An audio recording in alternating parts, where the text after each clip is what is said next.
Welcome back everyone. तो आज हम लोग रिएक्ट जेएस के ऊपर काम करेंगे। इसकी थ्योरेटिकल पर्सपेक्टिव के ऊपर मैं नहीं जाऊंगा, हम लोग मोस्टली इसकी प्रैक्टिकल अप्रोच के ऊपर काम कर रहे होंगे। तो सबसे पहले आप लोगों ने react.dev पे आ जाना है। यहाँ पर आपको इसकी डॉक्यूमेंटेशन मिल जाएगी, यहाँ से आप इसको लर्न कर सकते हो। और रिएक्ट को इंस्टॉल करने के लिए अपने पीसी पे आपको Node.js चाहिए होगा।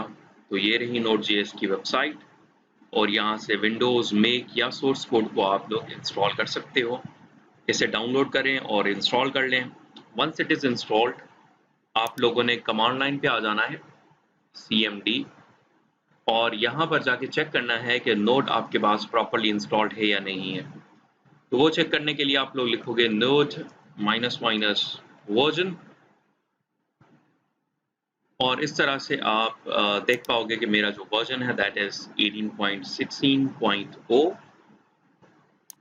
और अगर मैं कोई ऐप बनाना चाह रहा हूँ, तो ऐप बनाने के लिए सबसे पहले मुझे कोई फोल्डर बनाना पड़ेगा। तो फोल्डर आप कहीं पर भी बना सकते हो, यहाँ पर या डेस्कटॉप पर या किसी और फोल्डर पे। तो मैं अपने होम फोल्डर में बना लेता हूँ। तो यहाँ पर मैं कमांड लगाऊंगा मेक डायरेक्टरी, और इसको कह दूंगा रिएक्ट, और cd करके इस रिएक्ट के फोल्डर में चला जाऊंगा। तो आप लोगों को नजर आएगा मेरा पाथ अब चेंज हो चुका है और मैं रिएक्ट के अंदर हूँ। अब यहाँ पर रिएक्ट की ऐप बनाने के लिए हमें कमांड चलानी पड़ेगी क्रिएट रिएक्ट डैश ऐप, और ऐप का नाम देना पड़ेगा। लेट्स से ऐप का जो नाम है दैट इज न्यू ऐप, और इसको एंटर दबा दें, और आपकी नई जो ऐप है वो बनना स्टार्ट हो गई है। ये कुछ ही मिनट्स लेगी और उसके बाद हमारी जो रिएक्ट की ऐप है वो प्रिपेयर हो जाएगी। तो हमारी जो है वो रिएक्ट की ऐप बन चुकी है, और मैंने इसको डेस्कटॉप के ऊपर इंस्टॉल कर दिया है। वहाँ पर एक रिएक्ट का फोल्डर है, और वंस इट इज़ इंस्टॉल्ड, तो आप लोगों ने नी ऐप के अंदर चले जाना है और npm को स्टार्ट कर देना है। तो यहाँ से मैं cd करके नी ऐप पे चला जाता हूँ, और यहाँ से npm स्टार्ट कर देता हूँ।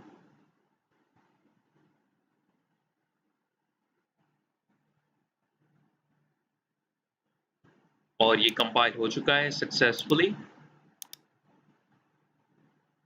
और ये रहा आपका रिएक्ट का सर्वर, जहाँ पर आपको नज़र आ रहा है कि रिएक्ट का लोगो घूम रहा है, और कुछ यहाँ पर चीज़ें अवेलेबल हैं।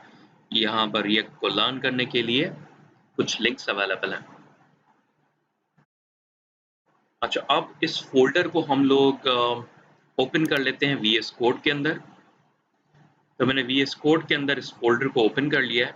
यहाँ पर आप लोगों को एक चीज़ मिलेगी पैकेज। यहाँ पर इस रिएक्ट के ऐप के बारे में बहुत सारी इंफॉर्मेशन आपके पास अवेलेबल है, डिपेंडेंसीज वगैरह के बारे में।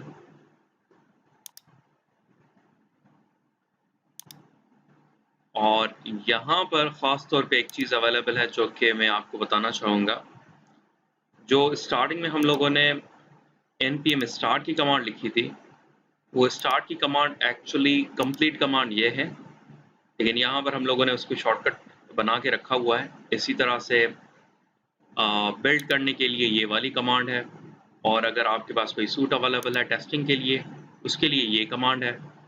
और अगर आप लोग डिपेंडेंसीज को इजेक्ट करना चाह रहे हो तो उसके लिए ये कमांड अवेलेबल है। हालांकि इसके अंदर आप लोग ज़्यादा इंटरेक्ट नहीं कर रहे होगे, तो मैं इसके ऊपर ज़्यादा आपको चीज़ें नहीं बता रहा फॉर द टाइम बीइंग। अच्छा, उसके बाद आपको ऊपर 3 फ़ोल्डर्स नज़र आएँगे, और यहाँ पर गिट इग्नोर की एक डायरेक्टरी नज़र आएगी या फाइल नज़र आएगी। और गिट इग्नोर में एक चीज़ ख़ास है, वो है नोड मॉड्यूल्स। तो अगर आप लोग अपनी ऐप को गिटहब के ऊपर पब्लिश करने जा रहे हो, तो जो मॉड्यूल्स हैं इसके, ये नोड मॉड्यूल्स, इनको ये इग्नोर कर देगा और गिट पर नहीं भेजेगा। तो गिट इग्नोर करने के लिए हम लोगों ने यहाँ पर चीज़ें डाल दी हैं। नोड मॉड्यूल्स के अंदर बहुत सारी डिपेंडेंसीज हैं एंड पैकेजेस हैं जो कि React.js को रन करने के लिए यूज़ होते हैं, रन करवाने के लिए यूज़ होते हैं। तो इनका होना बेहद लाजिम है, लेकिन हम लोग इनके अंदर कोई मॉडिफिकेशन नहीं करते। बाकी हमारे पास दो चीज़ें रह जाती हैं, एक है पब्लिक का फोल्डर और दूसरा है सोर्स का फोल्डर। सबसे पहले हम लोग पब्लिक के फोल्डर में आ जाते हैं और यहाँ पर ख़ास चीज़ है index.html की फाइल। इस फाइल के अंदर बहुत सारी चीज़ें लिखी हुई हैं, लेकिन जो ख़ास चीज़ है दैट इज़ div root। अब ये वो एलिमेंट है जिसके ऊपर जिसको हम लोग जावास्क्रिप्ट के थ्रू एक्सेस कर रहे होंगे और जिसके अंदर अमेंडमेंट्स कर रहे होंगे और अपनी रिएक्ट की ऐप जनरेट कर रहे होंगे। तो यही वो मेन एलिमेंट है जिसके ऊपर हम लोग काम करेंगे।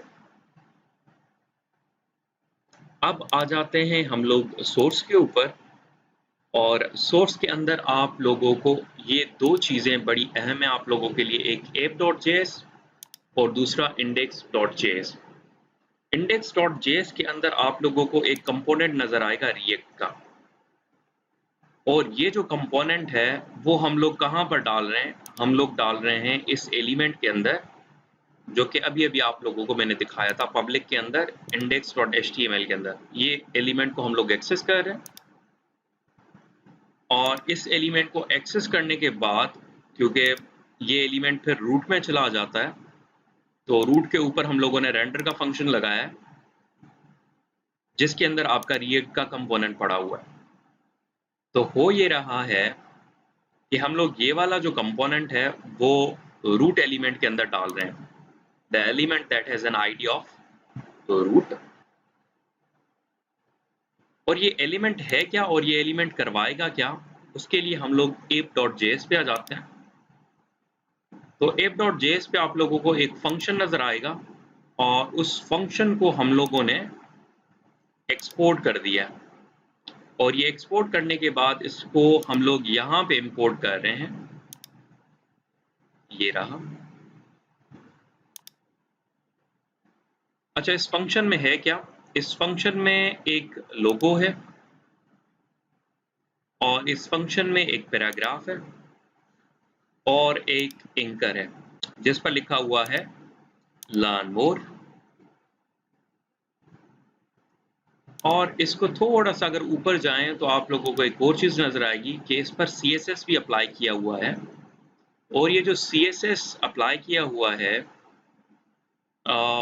उसकी क्लासेस कौन कौन सी हैं वो हम लोग क्लास नेम के अंदर लिखते हैं। नॉर्मली CSS के अंदर सिर्फ हम लोग क्लास लिखते हैं, लेकिन यहाँ पर हम लोग क्लास नेम लगाते हैं रिएक्ट के अंदर। तो ये जो क्लासेस हैं, जिनमें से हर एक लेटर जो है वो कैपिटल है, पहला लेटर, ये क्लासेस की फाइल्स यहाँ पर पड़ी हुई हैं इस जगह पे। तो अगर मैं यहाँ पर ऐप लोगो को 10 कर दूं लेट्स से, तो आपको यहाँ पर उसमें उसकी साइज में फ़र्क नज़र आएगा। And there you go. अब हमारा जो लोगो है उसका साइज बहुत छोटा हो चुका है। अगर इन चीज़ों को मुझे एडिट करना है तो मैं app.js के अंदर आ जाऊँगा और यहाँ पर एडिट कर सकता हूँ। हेलो फ्रॉम टेक टाइम, इसको सेव कर दें और दोबारा से चेक करें तो आपको नज़र आ रहा है hello from tech time. Okay, fine enough. अब ज़रा एक और काम कर लेते हैं कि मैं ये वाला फंक्शन कमेंट आउट कर देता हूँ और एक नया फंक्शन बना लेता हूँ, और उस फंक्शन का नाम दे देता हूँ let's say function, and let's make it greet.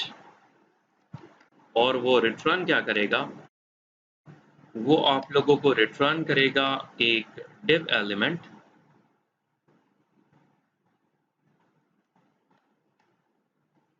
जिसमें लिखा होगा हेलो फ्रॉम ग्रीट फंक्शन।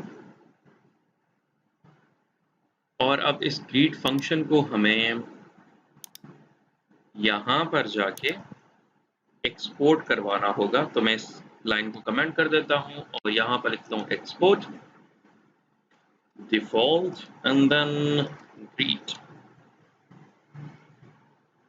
अच्छा, वैसे ये जो डिफॉल्ट ग्रीट है ना, एक्सपोर्ट डिफॉल्ट है ना, इसको आप यहाँ से कट करके और यहाँ पे भी पेस्ट कर सकते हो, यूं भी कर सकते हो, और उसके बाद यहाँ पर ये वाली चीज़ मिटा दो। So it's the same thing. यहाँ पर अगर मैं लिखूँ export default and then function का नाम, या फिर यहीं पर लिख दूँ, ये एक ही बात है। इसको मैं सेव कर देता हूँ, इसको कमेंट आउट कर देते हैं ताकि ये वार्निंग शो ना करवाए, क्योंकि लोगों को हम लोग यूज़ ही नहीं कर रहे। Fine enough. अब इसको शो करवाने के लिए हमें यहाँ पर चेंजेस करनी पड़ेंगी, और यहाँ पर बाय द वे हम लोगों ने app.js लिखा हुआ है और यहाँ पर भी app ही लिखा हुआ है। तो हम लोग यहाँ पर import के अंदर सिर्फ थोड़ी सी चेंजेस कर देंगे। हम लोग app फंक्शन को नहीं निकाल रहे, बल्कि हम लोग निकाल रहे हैं किसको, ग्रीट को। वैसे app भी काम करेगा, लेकिन क्योंकि ये इनिशियल लेक्चर्स हैं तो इसके अंदर मैं चाह रहा हूँ कि चीज़ें जो है वो सिंपल रहें, तो मैं इसको ग्रीट कर दूंगा। Let's say import greet from app, और यहाँ पर भी हम लोग कर देंगे ग्रीट। ओके, और इसको सेव कर दें, और सेव करने के बाद ज़रा चेक करें तो आपको नज़र आएगा हेलो फ्रॉम ग्रीट फंक्शन। अब यहाँ पर इस पर CSS कुछ लगा देते हैं। तो CSS लगाने के लिए मैं यहाँ पर आ जाता हूँ और यहाँ पे क्लास नेम दे देता हूँ, क्लास नेम, एंड क्लास भी दे देता हूँ लेट्स से ग्रीट।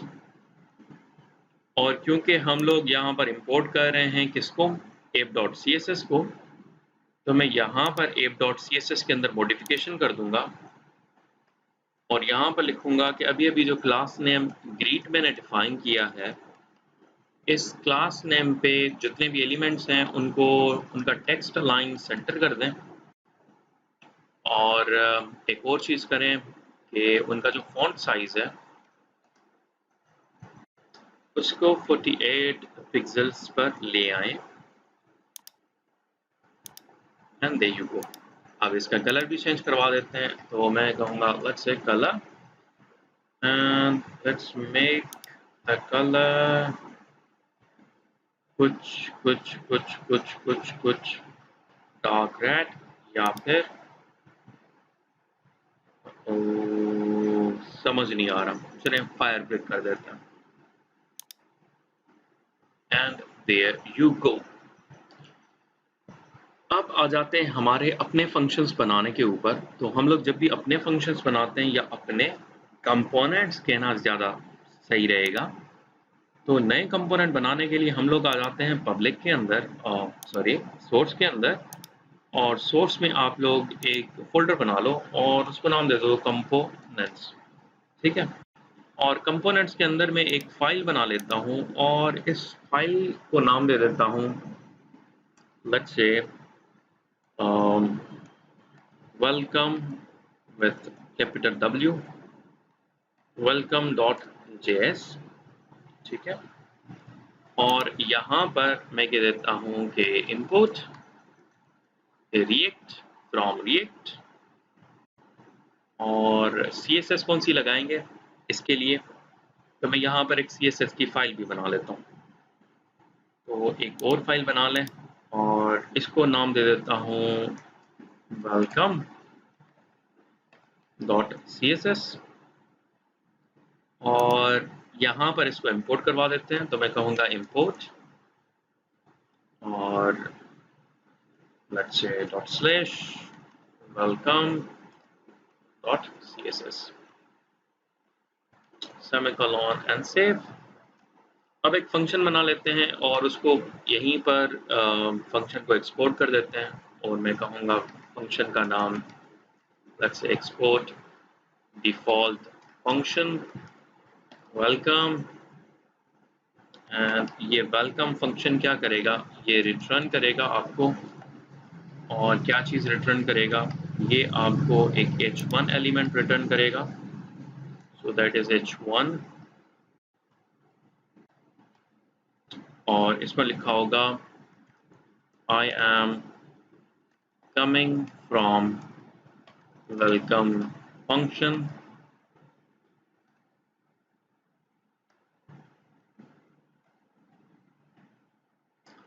अब इसको मैंने एक्सपोर्ट भी करवा दिया। अब इस कंपोनेंट को हम लोग यूज़ करेंगे।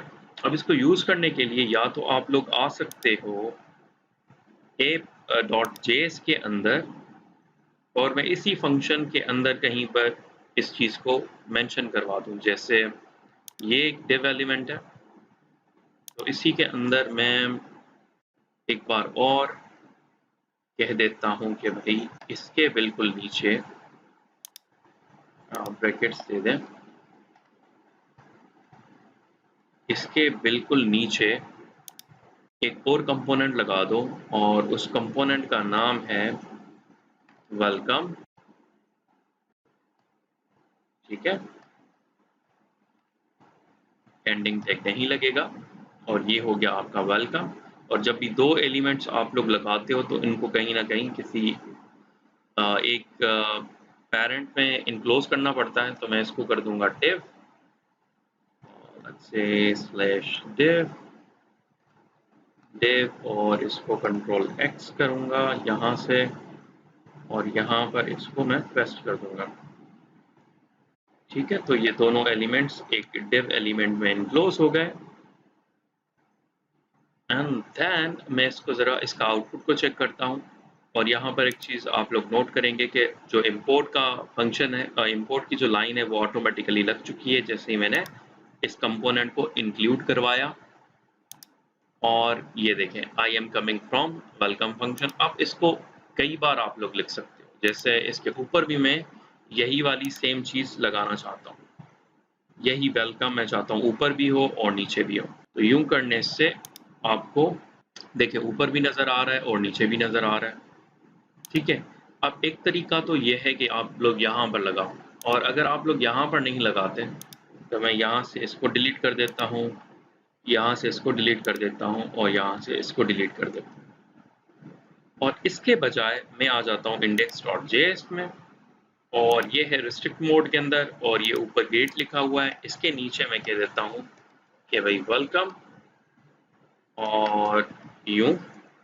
ठीक है, और यूं करने के बाद भी आपको यहाँ पर ये नज़र आएगा। अब एक बार और कर दें, तो मैं इसको कॉपी कर लेता हूँ और दोबारा से पेस्ट कर देता हूँ, एंड देयर यू गो। सो बहुत आसानी से हमारी चीज़ें अचीव हो रही हैं। अब एक और चीज़, क्या आखिर रिएक्ट के अंदर बूटस्ट्रैप को किस तरह से चलाएं ताकि मुझे ये जो क्लासेस लगानी पड़ रही, जैसे welcome.css, welcome.js के लिए फिर एक और क्लास मैंने बना, ये क्लासेस ना बनानी पड़े। तो इस मामले को हल करने के लिए मैं इसको कर देता हूँ डिलीट CSS को, और बल्कि इन दोनों कंपोनेंट्स को डिलीट कर देता हूँ, या CSS को सिर्फ डिलीट कर दें क्योंकि CSS को वैसे हम लोगों ने यूज़ नहीं किया। पर अगर यूज़ नहीं किया तो डिलीट करने का फ़ायदा नहीं है, मैं यूज़ करके दिखाता हूँ पहले आपको। तो मैं यहाँ पे एक क्लास लगा देता हूँ, लेट्स से क्लास नेम, और इसको कह देते हैं वेलकम, और इस क्लास के ऊपर कुछ CSS लगा देते हैं जैसे डॉट एंड देन वेलकम, और इसको मैं कह देता हूँ कि भाई टेक्स्ट अलाइन सेंटर हो जाओ, और बैकग्राउंड जो है वो लेट्स से इनमें से कोई, ये ठीक है। ठीक है, तो ये बैकग्राउंड लगा दो, और लेट्स से हम लोग बॉर्डर भी लगा देते हैं 2 पिक्सल सॉलिड एंड ग्रे, और बॉर्डर रेडियस कर देते हैं इसका 5 पिक्सल्स, इनफ। अब ज़रा इसको चेक कर लें, तो देयर यू गो, थोड़ा सा यहाँ पर रेडियस भी आपको नज़र आ रहा है और बाकी सारी फंक्शनलिटीज़ भी इसके ऊपर अप्लाई हो चुकी हैं। अब चूंकि ये चीज़ हो गई, तो अब हम लोग आ जाते हैं बूटस्ट्रैप पे, और बूटस्ट्रैप को करने के लिए मैं यहाँ से इसको कर देता हूँ, तो बूटस्ट्रैप के लिए मैं यहाँ से इसको कर देता हूँ डिलीट, और CSS डिलीट हो गई, और ये जो क्लास नेम लगाया था इसको भी लगाने की अब ज़रूरत नहीं है, ये वाली लाइन की भी कोई ज़रूरत नहीं। सो अब ज़रा हम लोग चलते हैं पब्लिक के ऊपर, और यहाँ पर हमारे पास है index.html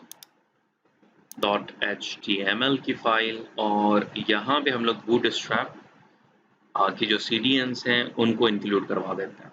तो बूटस्ट्रैप की CDNs को इंक्लूड करवाने के लिए हम लोग बूटस्ट्रैप को ऑन कर देते हैं। तो मैं यहाँ पर लिखता हूँ बूटस्ट्रैप, और ये रहा हमारा बूटस्ट्रैप। यहाँ से 5.2.3 उठा लेता हूँ, और थोड़ा सा नीचे आके हम लोगों ने ये लिंक उठा लेनी है CSS के लिए, और इसे आप लोग टाइटल के बाद पेस्ट कर दें। इसी तरह से यहाँ पर scripts for JS and Pop-up,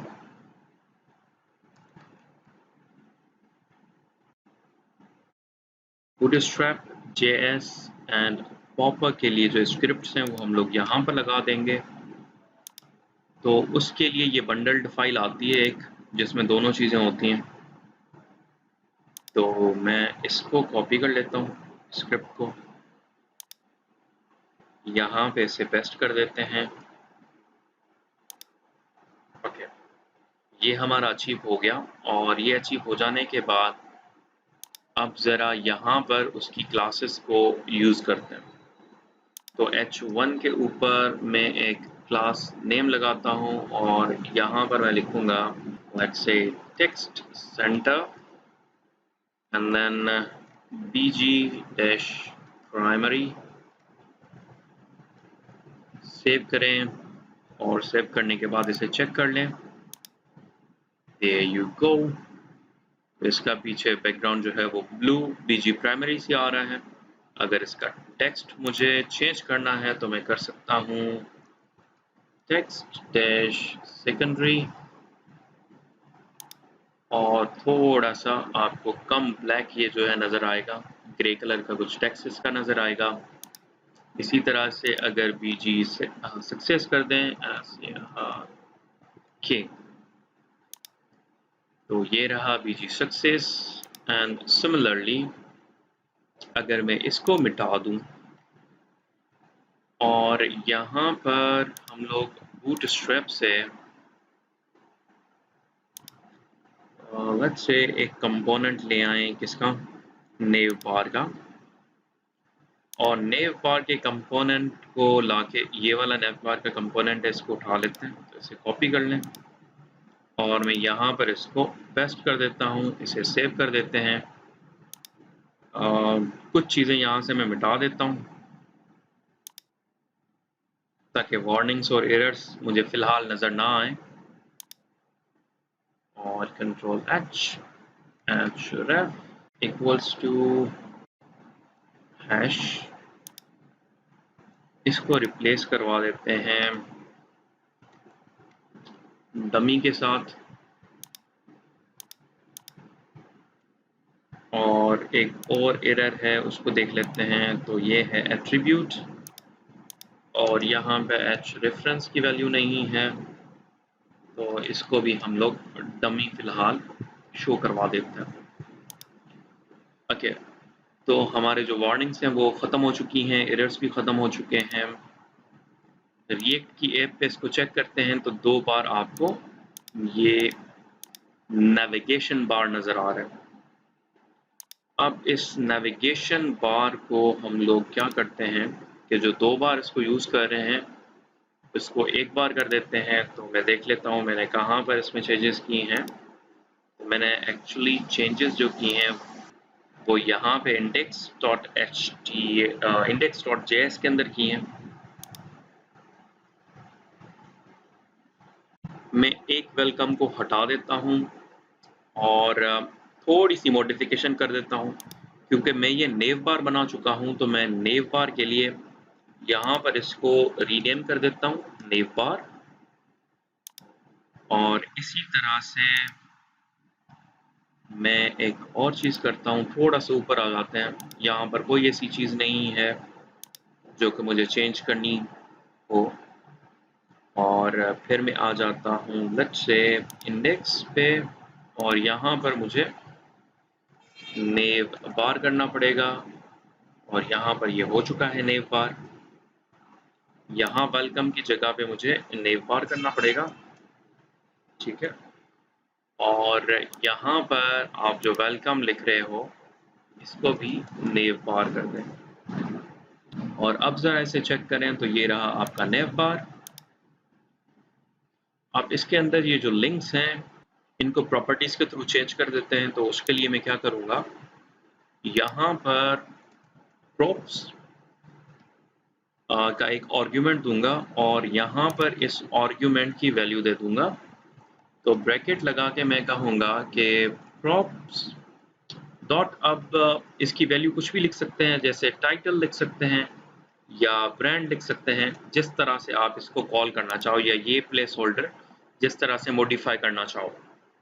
तो मैं फ़िलहाल कर देता हूँ इसको ब्रांड, क्योंकि यहाँ पर ब्रांड नेम है हमारा। और इसी तरह से मैं इसको कह देता हूँ, यहाँ पे इसको कह देता हूँ let's say prop dot link 1, और फिर यहाँ पर आ जाते हैं, इसको कह देता हूँ prop डॉट लिंक 2, और यहाँ पे इसको कह देता हूँ prop डॉट लिंक 3, और इसको मैं सेव कर देता हूँ।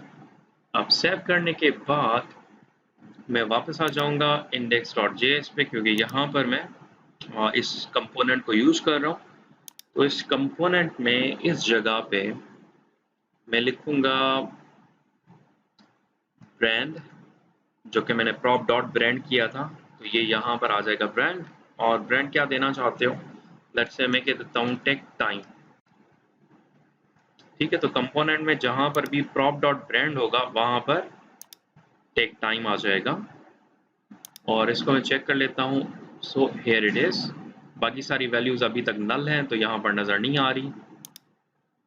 तो उसके बाद आप यहाँ पे स्पेस दे दें और लिंक 1 लिखें, और यहाँ पर आप लोग लिखें let's say link 1 equals to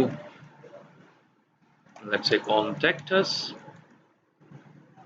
और जो हमारा लिंक 2 है that is let's say programs, और जो हमारा लिंक 3 है that is equals to courses. इसको सेव कर दें, और अब ज़रा इसे चेक करते हैं। तो यहाँ पर आप लोगों को इसकी जो वैल्यूज़ हैं वो चेंज होते हुए नज़र आएंगे। So I think this is it for today. आज के लिए इतना काफ़ी है। बाकी जो कॉन्सेप्ट्स हैं या क्लास बेस्ड कॉन्सेप्ट्स हैं वो आगे लेक्चर्स के अंदर मैं आपको स्टेप बाय स्टेप सिखाता रहूँगा। Thank you very much.